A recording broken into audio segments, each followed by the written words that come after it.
Hello dear students, chemistry का chapter second continue करते हैं।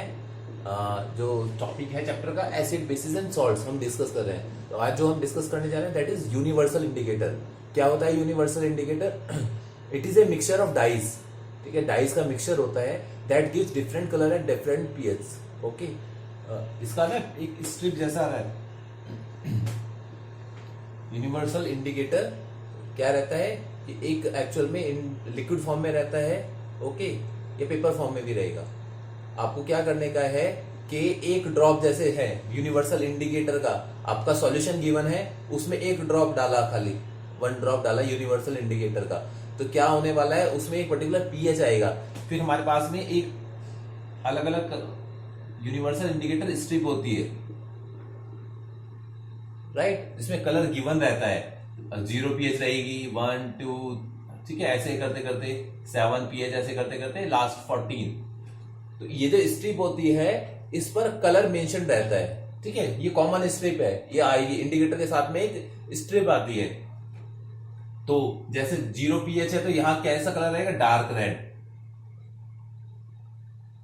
फिर अगर कलर यहां मार्किंग रहेंगी, ठीक है, जैसे 7 पीएच आई तो कैसा कलर रहेगा? ग्रीन। 14 कलर आया तो वॉयलेट।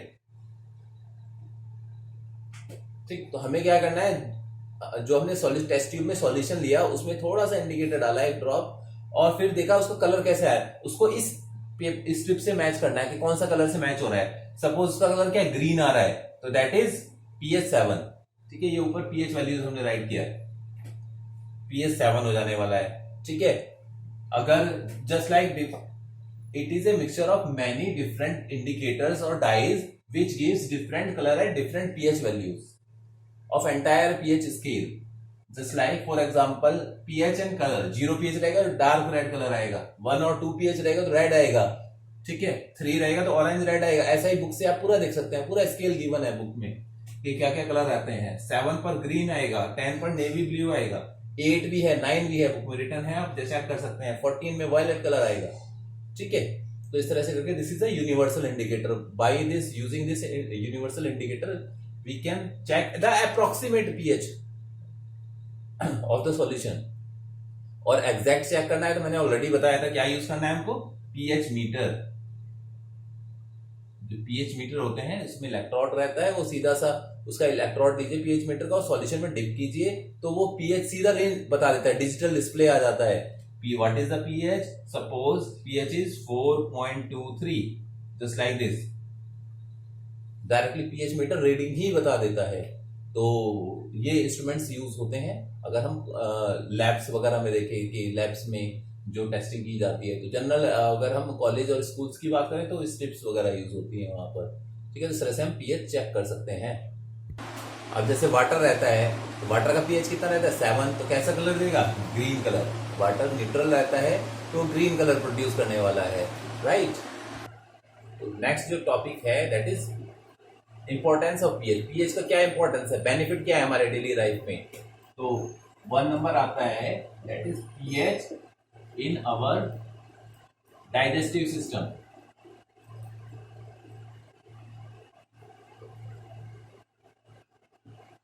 क्या यूज होने वाला है? पीएच का डाइजेस्टिव सिस्टम में यूज होने वाला है। तो क्या रहता है, जो डाइल्यूट हाइड्रोक्लोरिक एसिड होता है,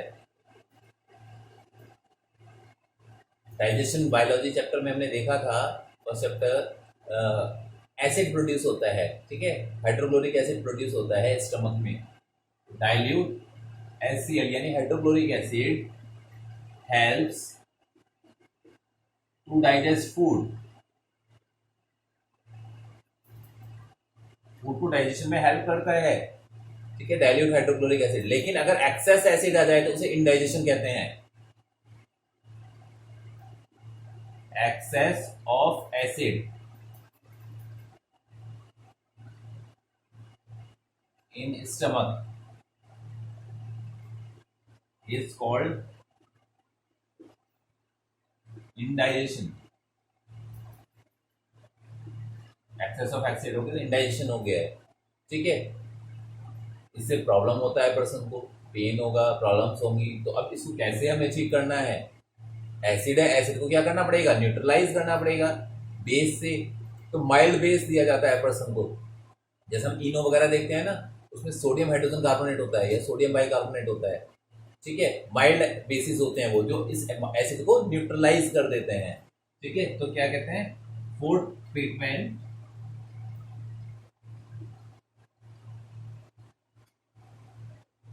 antacids are used.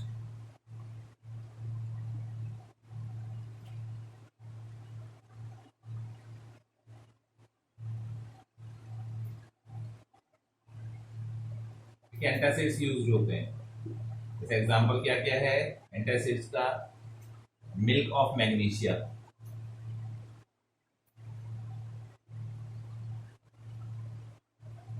Milk of magnesia क्या होता है, milk of magnesia, magnesium hydroxide. ठीक है, मिल्क ऑफ मैग्नीशिया। दूसरा क्या होता है, सोडियम हाइड्रोजन कार्बोनेट, जो इनो में प्रेजेंट रहता है।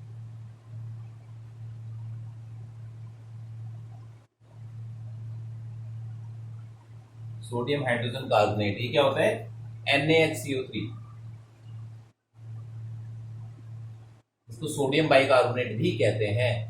ठीक है, तो ये क्या एंटासिड्स हैं जो कि क्या काम करते हैं, जाकर के जो स्टमक में एसिडिक कंडीशंस हो गई हैं उसको न्यूट्रलाइज कर देते हैं। एसिड और बेस रिएक्ट करता है, न्यूट्रलाइजेशन रिएक्शन होता है।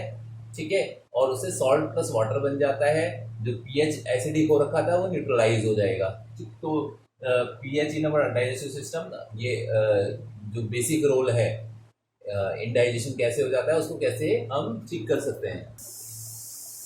नेक्स्ट पॉइंट आता है, pH change cause tooth decay. जो टूथ डिके है वो करता है, जो टीथ खराब हो जाते हैं, डिके हो जाता है, उसमें कैविटीज बन जाती है। कैसे होता है ये, जो हम फूड लेते हैं शुगर प्रेजेंट होता है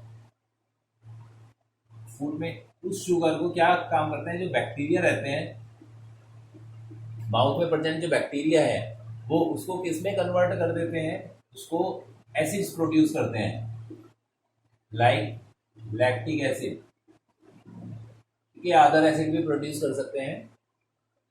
अब ये एसिड क्या काम करेगा, माउथ का पीएच क्या करेगा, पीएच रिड्यूस हो जाएगा, एसिड बनने से पीएच कम हो जाएगा। PH of mouth reduces. अब इससे क्या होने वाला है, व्हेन पीएच फॉल्स बिलो 5.5, जब पीएच घटते घटते कितना 5.5 से कम हो जाएगा तो क्या होगा, टूथ डिके स्टार्ट्स। अब होने वाला है टूथ डिके। कैसे होने वाला है टूथ डिके, जो टूथ इनेमल होता है वो किससे बना होता है, कैल्शियम फास्फेट से।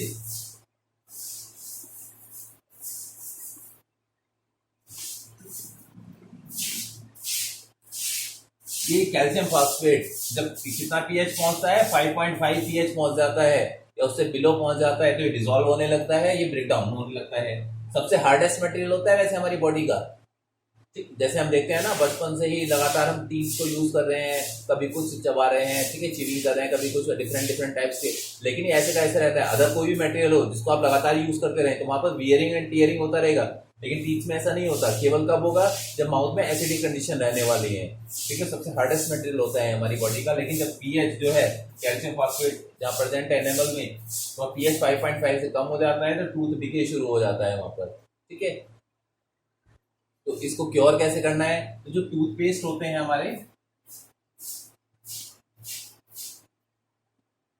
इसमें क्या होता है, टूथपेस्ट में प्रेजेंट रहता है बेसिस, माइल्ड बेसिस। ठीक है, टूथपेस्ट में माइल्ड बेसिस प्रेजेंट रहते हैं, जो क्या काम करते हैं, जो ये एसिड प्रोड्यूस हो रहा है माउथ में उसको न्यूट्रलाइज कर देते हैं। साथ में क्या रहता है, हमें अच्छे से पानी से वॉशिंग करनी चाहिए माउथ, खाना खाने के बाद में अच्छे से वॉशिंग करनी चाहिए, जिससे कि क्या होगा, एक्सेस वाटर से वॉशिंग करने से एसिडिक कंडीशन खत्म हो जाएगी। शुगर प्रेजेंट नहीं रहेगा माउथ में, शुगर नहीं रहेगा तो बैक्टीरिया जो है रिड्यूस एसिड प्रोड्यूस नहीं कर पाएंगे बैक्टीरिया। ठीक है, तो टूथ डिके नहीं होने वाला है। नेक्स्ट टॉपिक आता है, that is plants and animals are sensitive to the pH changes. Plants और एनिमल्स के लिए पीएच चेंजेस बहुत ज़्यादा सेंसिटिव है प्लांट्स और एनिमल्स। तो अब सबसे पहले अगर हम प्लांट्स की बात करें तो प्लांट्स जो हैं बेस्ट ग्रो करते हैं कितना, न्यूट्रल पीएच पर, 7 पीएच पर ग्रो करते हैं। अब लेकिन क्या अगर सॉइल क्या है, अगर सॉइल सपोज एसिडिक हो गई है,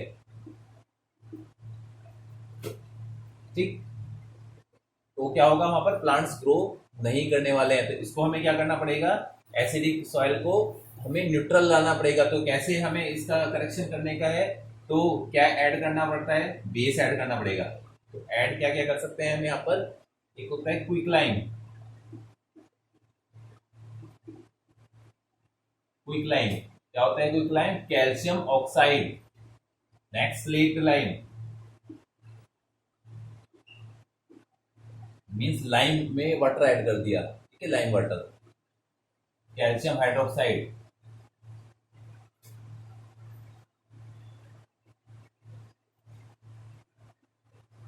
quicklime, slate lime and limestone,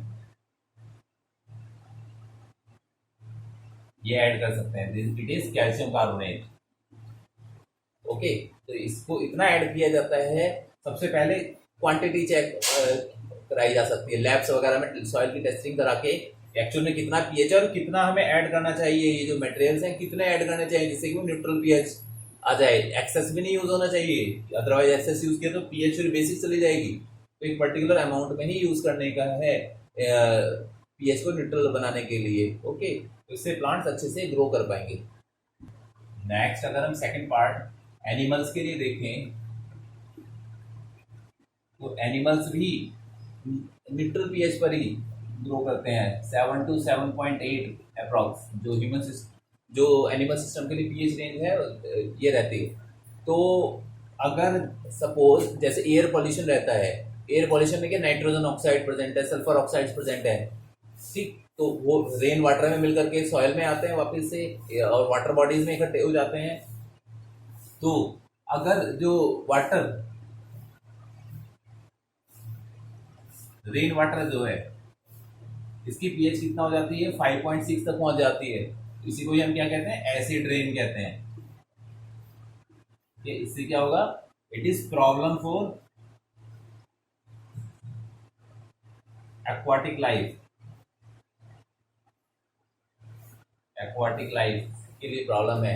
अब फिशेज हैं, वाटर में रहते हैं, वाटर बॉडी में रहने वाले जितने भी एनिमल्स हैं उन सबके लिए हार्मफुल है ये। इस कंडीशन में वो नहीं रह सकते हैं, ग्रो नहीं कर सकते हैं, वो किल हो जाएंगे, राइट। तो इसलिए सर्वाइवल पीएच बहुत इंपॉर्टेंट रोल प्ले कर रहा है एनिमल्स के सर्वाइवल के लिए भी। तो इसलिए कोई एसिडिक लेक हो गया है, ठीक है, या वाटर बॉडी है, तो उसमें क्या ऐड किया जा सकता है, कैल्शियम कार्बोनेट ऐड किया जाता है, जिससे कि वो एसिडिक है तो वो बेसिक से न्यूट्रलाइज हो जाए, न्यूट्रल पीएच बना रहे वाटर का। ओके,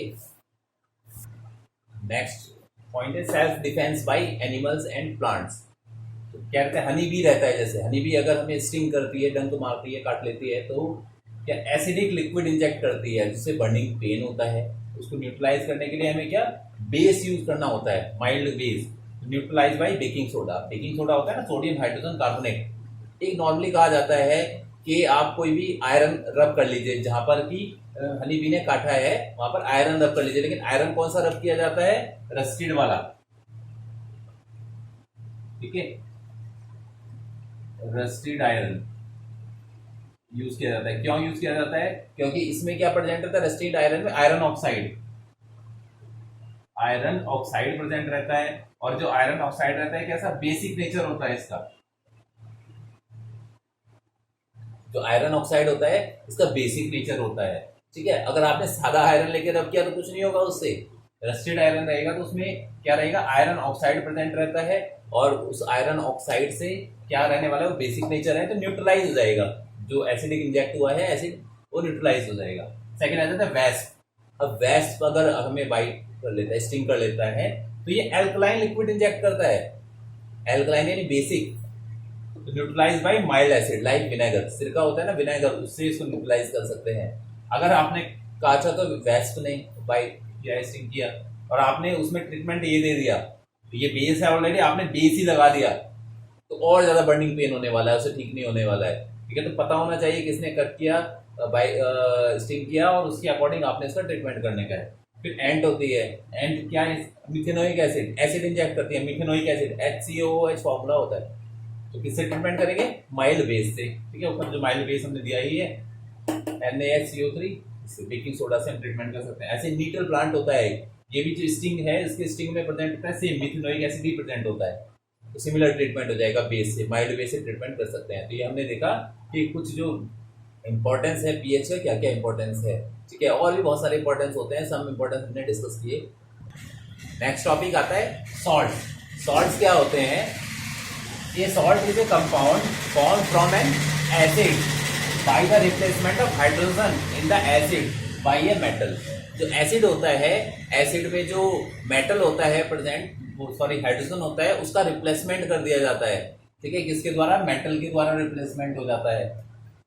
ओके, तो सॉल्ट बन जाता है। हमने देखा अभी तक न्यूट्रलाइजेशन रिएक्शंस जो होती हैं उसमें क्या होता है, एसिड और बेस रिएक्ट करते हैं, सॉल्ट फॉर्म करते हैं।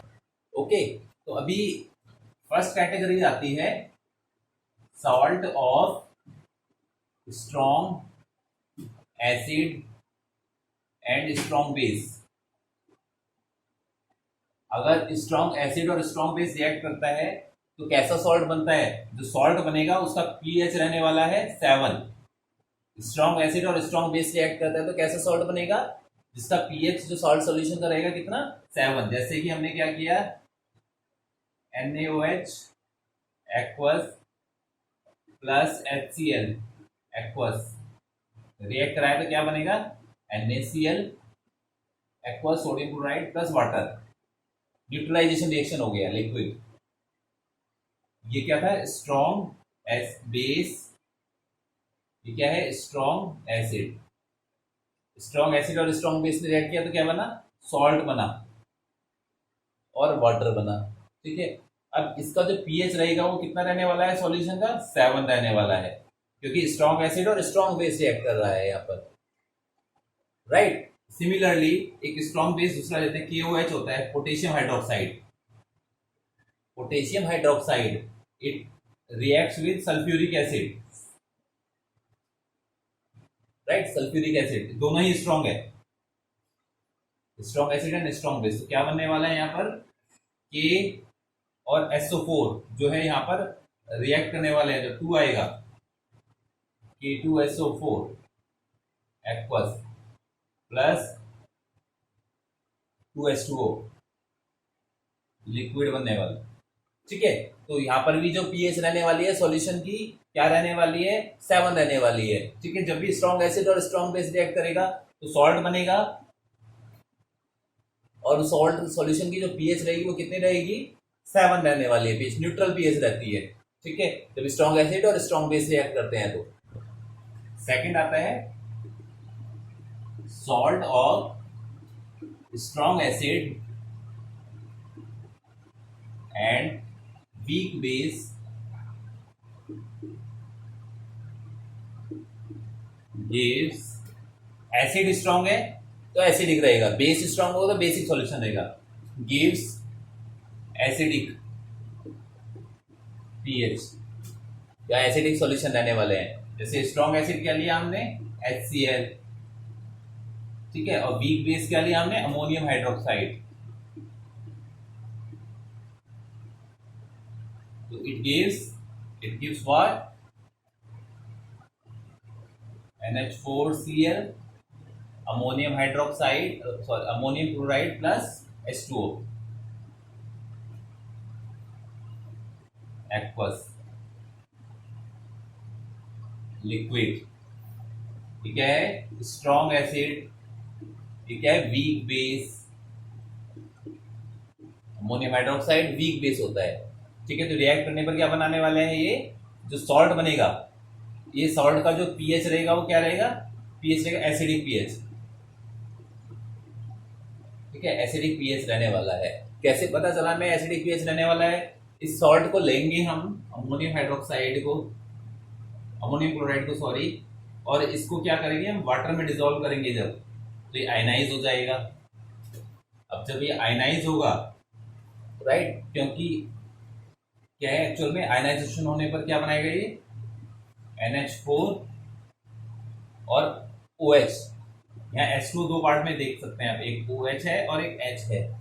तो OH NH4 के साथ रिएक्ट कर रहा है, तो NH4OH हो गया अमोनियम हाइड्रोक्साइड, प्लस साथ में क्या बन रहा है HCl,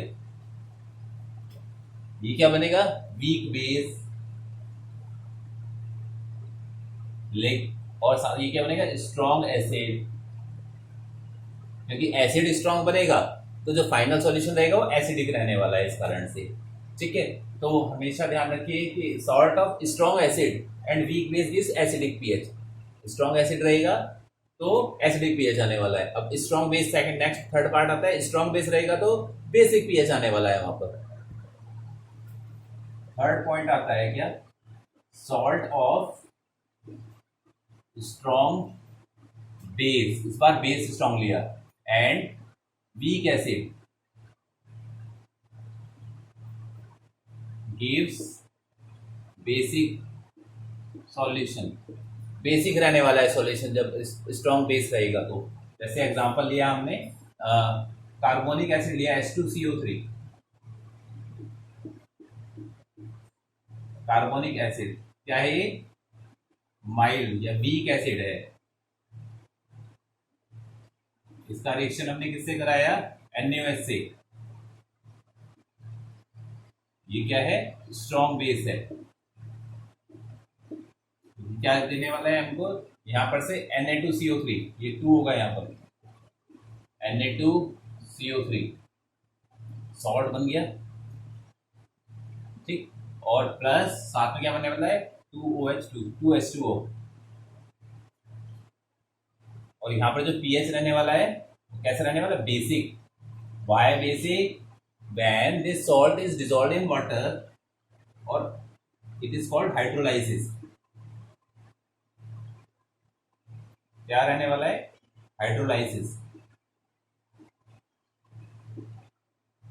इससे क्या फॉर्म होने वाला है, H2O2 आएगा यहाँ पर, 2Na है तो 2OH चाहिए हमको, तो 2NaOH क्या बन गया है, स्ट्रॉन्ग बेस, प्लस साथ में H2CO3,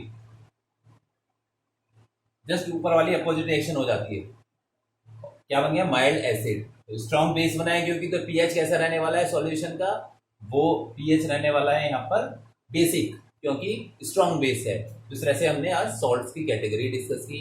ठीक है, अब वन बाय वन सॉल्ट्स हमें डिस्कस करना है, प्रिपरेशन मेथड्स डिस्कस करने हैं आगे, तो हम आगे डिस्कस करेंगे। ठीक है, आज के लेक्चर में इतना ही, आप इसको अच्छे से रिवाइज कर लें। Okay, thank you for watching.